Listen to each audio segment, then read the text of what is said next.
भारतीय संस्कृतीमध्ये गुरुपौर्णिमेला अतिशय महत्त्व आहे.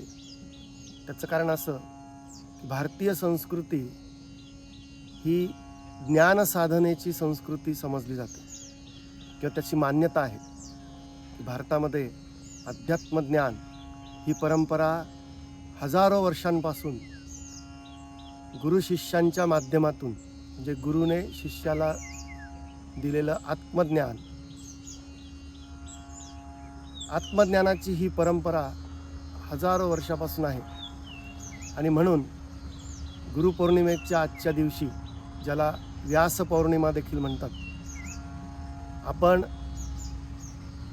इतिहासातील किंवा भूतकाळातील ज्या गुरूंनी हे ज्ञान पुढच्या पिढीपर्यंत पोहोचवलं आणि ज्ञानाची ही परंपरा, गुरुशिष्य परंपरा जिवंत ठेवली, त्यांच्याविषयी कृतज्ञता व्यक्त करण्यासाठी गुरुपौर्णिमा साजरी करतो. त्या दिवशी गुरुचं स्मरण करून किंवा शक्य असेल तर त्यांची प्रत्यक्ष भेट घेऊन, त्यांचं पूजन करून,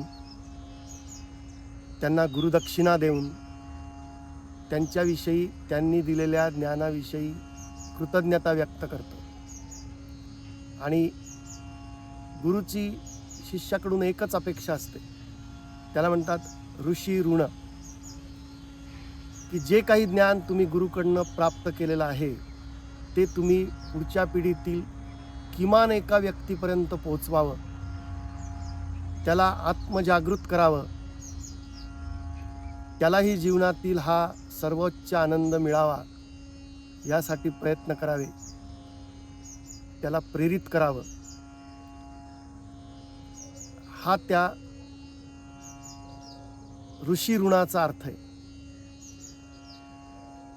जर तुम्ही एका व्यक्तीपर्यंत हे ज्ञान पोहोचवलं पुढच्या पिढीतल्या, तर तुम्ही ऋषी ऋणातून मुक्त होता. तेव्हा गुरुकडून ज्ञान घेणं, ते आत्मसात करणं, त्याप्रमाणे आपलं स्वतःचं जीवन जगणं आणि तोच आनंद, तोच उत्साह, तीच प्रेरणा पुढच्या पिढीपर्यंत पोहोचवणं, हा या गुरुपौर्णिमेच्या सोहळ्याचा, उत्सवाचा अर्थ आहे किंवा गुरुपूजनाचा अर्थ आहे.